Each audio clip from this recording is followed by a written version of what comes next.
Hello, hello. It's great to see you again, and welcome back to another installment of MSP Success Spotlight. I'm your host and moderator, Ryan Ruff, but you already knew that because you've been with us for past episodes. But today we've got a special guest joining us, a very extraordinary MSP, Mr. Paul Villanueva, the CEO of Intelligent IT Designs. Now, they're based out of the New York area. They serve a lot of clients throughout the city as well as beyond. We're going to get into Paul, Intelligent IT Designs, and of course, the work that they do specifically in the cybersecurity and IT solution space. But first, before we bring Paul out, I want to go through just a few noteworthy mentions about Paul. So he's, like I mentioned, the CEO of Intelligent IT Designs, and they specialize in this realm of IT solutions and cybersecurity. But also, Paul's pretty well versed. Not only is he going to be featured in the fall 2021 special edition of the MSP Success magazine, so keep an eye out for that. But also, Paul is a #1 best-selling author on Amazon. He authored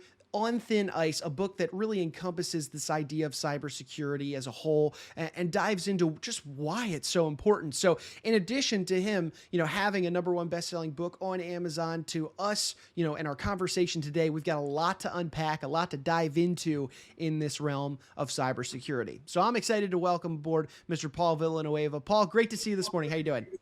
Hey, good morning, Ryan. It's good to see you again.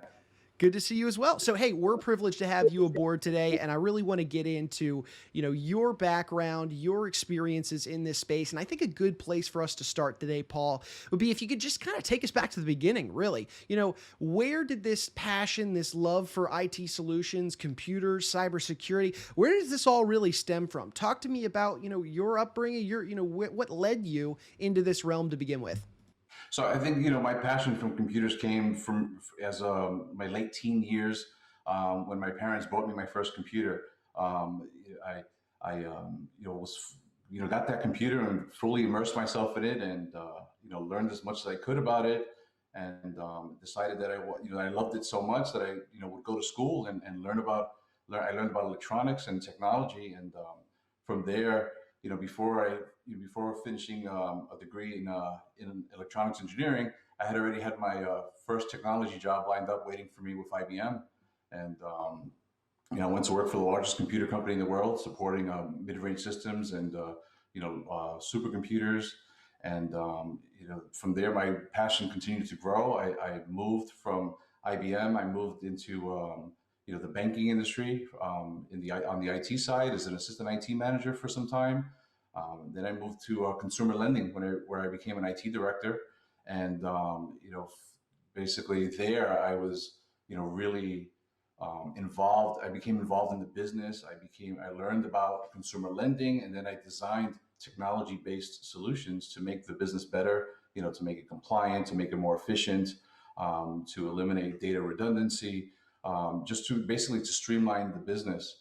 And what I found was that I had a really big passion for being a problem solver. Um, Mm-hmm. I enjoy solving problems, and while I was at that company, I I had gotten my first client who I would do work for in the evening, and that was in the transportation industry. And then once again, I learned all about his industry and how we could use technology to make the business better, to make it more efficient, more reliable, secure. And that one client, whenever I would go work on his technology, used to tell me, Paul, you are made of the right stuff. You have, what's needed to succeed in business. You need to be on your own, and you need to build a business. And so he, kept, he was always nudging me and pushing me and pushing me and pushing me until finally one day I was like, I wanted to go for it, Mm-hmm. and I wanted to spread. I wanted to not only solve problems for these two businesses, but solve problems for as many people as I can. You know? Paul, that's a really important note to touch on because, that's really what you guys do. You work with companies, you dive into the heart of their business. You really are, it's really an educational process for you guys in this IT solution space, for most MSPs in that, to really get a full sense of the other side of the coin, what kind of business your client is working on, where their challenges are along the road. And by every, essence of the word, you guys truly are service oriented. It's, in with all MSPs really. But I want to dive into your career because there's a lot that you just mentioned there, and spending time with IBM, obviously such a massive name in the tech space. But also, Paul, you started in this IT world, 25 years ago. That's, we're closing in on 3 decades worth of experience in this space, which, I mean, tip of the cap to you. Well done. So talk to me about, though, during this massive influx of new technology that we've seen, new interest in technology, that you weren't just a part of the bandwagon. You were there from the beginning, and it was really this mindset and this passion that you had for tech that led you into that. So just, I'm curious about what these last 25 years have been like for you, especially, in working with a company like IBM. Absolutely. So the past 25 years it's been a great ride. I feel like there's so much more to do and so much more to learn. Um, what I've seen with technology is an evolution. Things have moved to the cloud.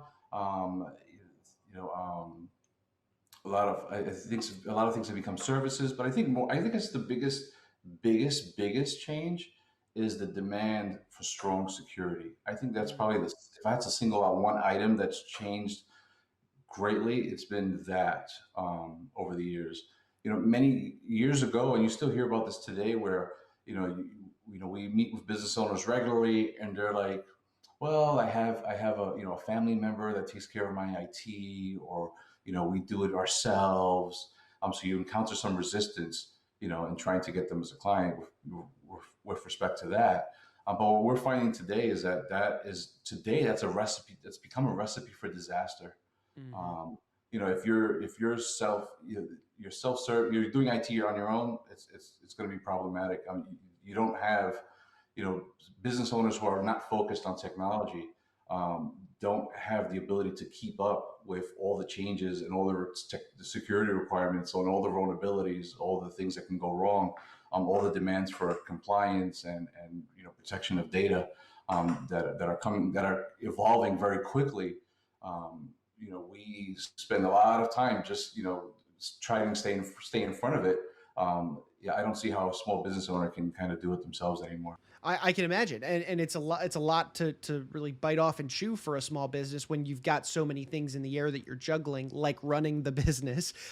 So hey, Paul, I want to get into you and your business now in terms of intelligent IT design. So I love asking this question because I always get different reactions and answers. But talk to me about that process of and that mindset that you had that one day you thought, hey, I really enjoyed serving those two clients, and I would really love to do this on my own, start this company, and go through that process to serve bigger, better, more clients across the board. So walk me through some of those early days of, establishing the company and going through that process. What were they like for you?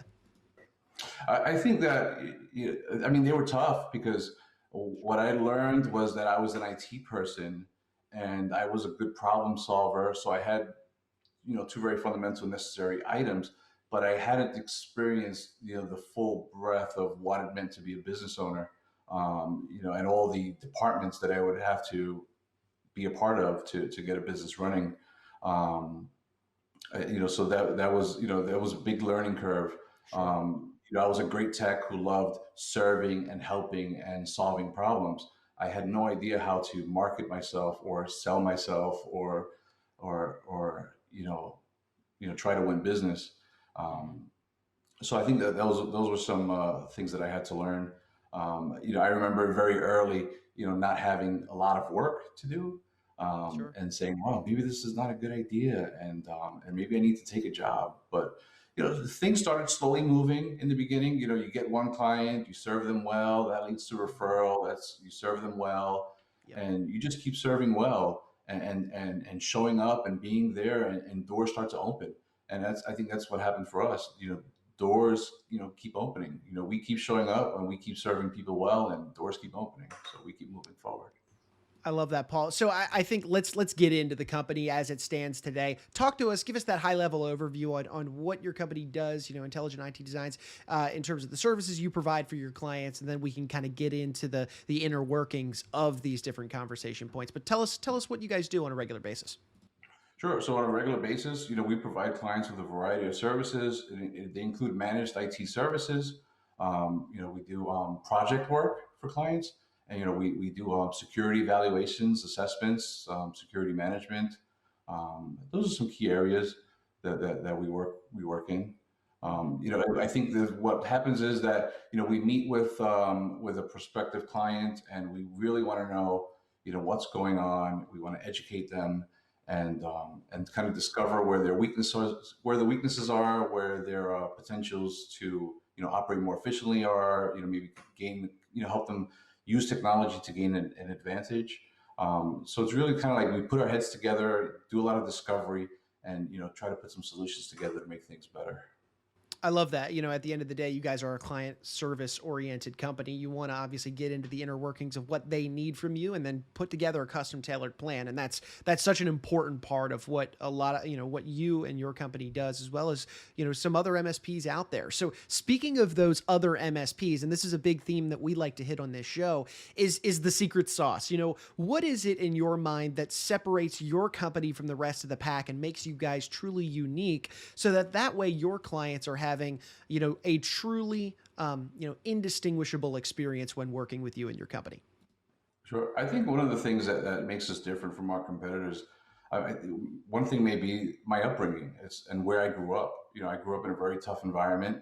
I grew up in the Bronx, where a lot of great things come from there, but still a very tough environment. And I think there, I grew up very, security conscious. I had a very protective nature. For my family, for my friends, for myself. You have to be alert, and at all times, because a lot of things happen. So I think that having grown up that way, I took that into the business world and said, when we're setting up this technology and the data that is in, is being the data that's in that technology is precious, just like our friends and family, and it needs to be protected, because people want it, and just people are malicious. So I took that security mind and applied it to everything we do. So security for us has always been at the forefront of what we do. Even 25 years ago, it's not something that we're not joining the bandwagon saying, well, cybersecurity is the big thing, so let's follow that. Well, I mean, that's always been important to us. Yeah, I was just gonna say it's really interesting to hear you talk about your upbringing, from the Bronx, and understanding and be, that you really want to hold your friends and family close and protect them. And what it seems to me is like that upbringing has transitioned its way in your mindset to be, those friends and families that you grew up with, and that you cherish those relationships, so you want to protect them. Well, those are your clients now. You bring that same mentality to your clients. So talk to me a little bit about just how you feel internally, personally, about the clients that you get to serve on a regular basis. I mean, I think you kind of nailed it. I really value the relationships that I have with my clients. They've trusted me, to protect them and to take care of their technology, to take care of their systems. And, I'm honored that they would trust me with, and give me that privilege and that position. So I have to respect that. And I do everything I can to protect my clients, and if I see something wrong, I alert them, I let them know. If they, sometimes people even, kind of maybe resist and say, oh, we're not a target. We don't really need that. And, if I think it's important, I'll push them, Sure. because I want to protect them. I want to protect my clients just like I want to protect my family. So, Paul, another thing that we touched on earlier. Obviously, you are well versed in the cybersecurity space. You've authored a #1 best-selling book on Amazon, On Thin Ice, in this space. I'd love to kind of get your high-level overview now and transition this conversation today into this realm of cybersecurity. What's your outlook on it? How has it increased over the years? Just give me your high-level overview on this idea of cybersecurity and really where we're going with it today. Yeah, I think so. What I've seen is a constant progression towards more and more businesses being compromised, and many times it's because there's just basic things that they're not doing. And so I think there's tremendous opportunity to do better. I think that what's going to happen is that it's going to get worse. There will be more attacks, more compromises, more attacks and compromises on infrastructure. I feel as if the government may take some serious measures at some point to protect infrastructure and larger businesses. Sure. I think that smaller businesses may be on their own for quite some time. And so I think as a small business owner or I think small business owners need to do more to protect themselves because they're going to you know they're going to be on their own for quite some time. So they've got to increase their security measures and to protect their data, to protect their client, to protect their businesses, their livelihoods, everything they've worked so hard to build, to protect their staff. So it's interesting to hear you say that, Paul, because yes, there is a lot happening within this cybersecurity space, and one of the recurring themes that we've heard from other MSPs that jump on board this show is how important compliance is when it comes to this realm. So talk me through your work and your dealings with compliance and where you see compliance kind of maybe growing and evolving as you mentioned, more attacks start happening, more compromises happen for businesses out there. Where do you see compliance moving in the future? Yeah, I think compliance is going to be stricter. I think that what the government is saying is that there's a certain, baseline of security that should be in place for small businesses to protect the consumer. So they're going to become stricter and stricter. And a lot of the compliance policies can be a little difficult to interpret, and you need someone on your side that's dealt with this, that has Right. experience, and can help you, basically decipher and figure out what needs to be done to be compliant. So, Paul, and as we talk about this cybersecurity space and just your high level knowledge on it, I'd love to kind of get into the weeds of what it is that you guys do for your clients when it comes to cybersecurity. How are you getting out ahead of it, educating clients? Talk me through that process with your clients. Right. So some of the things that we do, meeting with clients and doing evaluations, doing assessments, security assessments, running, penetration tests, vulnerability scans, and, producing data and reports that shows, where vulnerabilities exist and how those vulnerabilities can be used to cause damage, to a client. And I think that when you educate them and you show them what the specifics of what's going on, they become a little more receptive and responsive and willing to take action.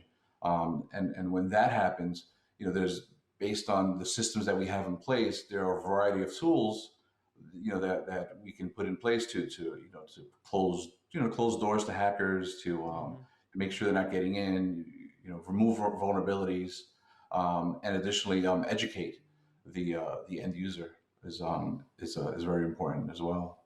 Yeah, we see this topic of education playing such a paramount role within IT solutions, cybersecurity, because what we've heard from what it sounds like from you, and not only you but other MSPs that have jumped on this show, is that employees of a given company can sometimes be the biggest risks to a given company. So talk to me about that. Yeah, the employee is potentially the biggest risk, but because they're the biggest risk, they can also be the biggest enhancement, the best thing is an educated employee. The worst thing is an ignorant employee regarding security. The best thing is an educated employee, and so they can become your human firewall, if you will. So we want to make employees human firewalls, and so we want to educate them. We want to teach them how to identify threats, whether it's a phishing attack or a phishing campaign, or certain links, certain websites to avoid. So we find that when we educate the end user, that the risk of being compromised can go down greatly. Mhm. And so what we do is we have in-person training, we have video training, we have kind of like scoreboards where employees can rank their progress against other employees. So there's a little competitiveness to that. Okay. Um, we give them regular tips and regular newsletters just to stay top of mind regarding Mhm. security. We want security to be in their in the front of their heads, so that they always can remain vigilant. We also will do like phishing simulations where we'll send them, a fake email on a regular basis, and then we can see who clicked the links, and then we can go back to them and say, hey, you shouldn't click this. You need to, and just kind of re-educate them and remind them, and then eventually that will go down, and no one will click the links anymore, and we'll be in a much better place.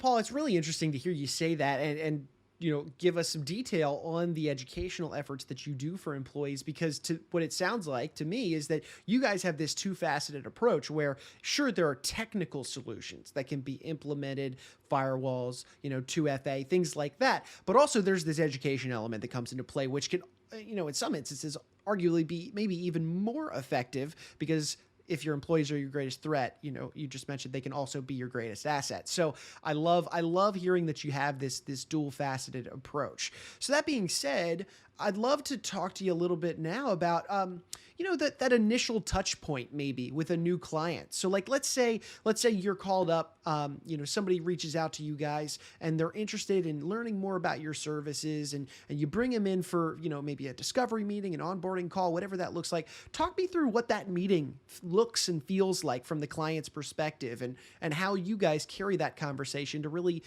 get things off on the right foot. Absolutely. So when we're meeting with a prospect, I think what happens is that I don't really want to do a lot of talking. I want to listen to them. I want to capture all the information that I can capture, so that when I do finally speak, I'm offering them information that's valuable and that's highly targeted towards their specific situation. I think that's key. Is to listen. Basically, we have two ears and one mouth. It's to listen. We should listen twice as much as we speak. Um, I want to understand. I want to understand their pain points. I want to understand what their struggles are. And where their opportunities are, and so that I could then offer them solutions to deal with those things. And then, additionally, then I want to review their environment. I want to review their technology. I want to review their servers, their network.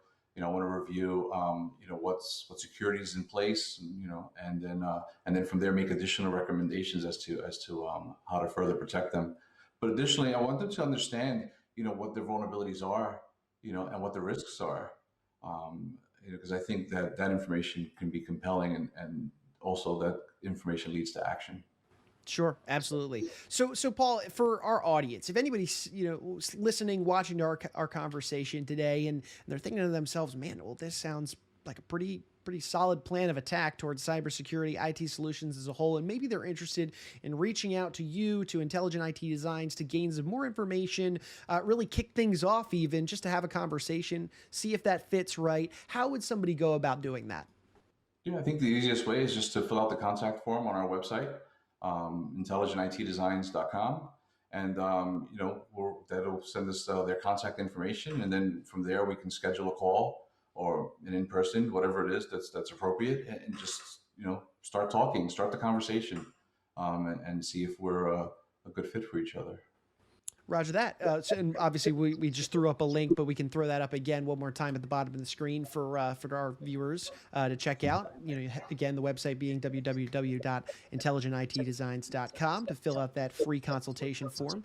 But also, Paul, one final thing as we bring our conversation to a head: is there anything else regarding your company, your passion for the cybersecurity space, or just you and your business as a whole, that maybe you haven't shared with us? Anything I didn't ask you that you'd like to maybe chime in with today? We love what we do. We're very passionate about the technology, and we're very passionate about, helping, solve problems. I think we're serious problem solvers, who work with our clients hand in hand, who value the relationships, who serve them well. We're hyper responsive. I think it's the soft skills that often get forgotten, and I think we, are strong in that area. Love to hear that. And Paul, well, first off, thank you so much for taking some time out of your day to be with us and kind of peel back the curtain, share your industry insights. Again, for our audience, Paul being the author of On Thin Ice, a #1 best-selling book on Amazon surrounding this idea of cybersecurity and his work within the space. But additionally, Paul being the CEO of Intelligent IT Designs. Paul, we thank you so much for jumping aboard the podcast today. Really appreciate having you, and hopefully we can have you on another episode down the line. Thank you very much. I'm glad to be here. Had a great time. Thank you very much, Ryan. And look, we want to take one final moment to thank you, our audience, for jumping aboard the show today. Of course, if you liked what you saw, you liked the conversation today, please like the show, subscribe to it, comment on the episode wherever you checked us out today, and then, of course, share this information with friends and family. You know, Paul, obviously being a really, really intelligent individual in this cybersecurity space, authoring that #1 best-selling book on Amazon, you know, leading his company that's based out of the New York area to success. You know, we wish Paul and his company the best moving forward. And if you would like to reach out to Paul's company, start that conversation again, there is a free consultation form that you can visit, or that you can fill out rather, on Paul's website, www.intelligentitdesigns.com. So for Mr. Paul Villanueva, I'm Ryan Ruff saying so long, and we thank you so much for joining us on today's edition of MSP Success Spotlight.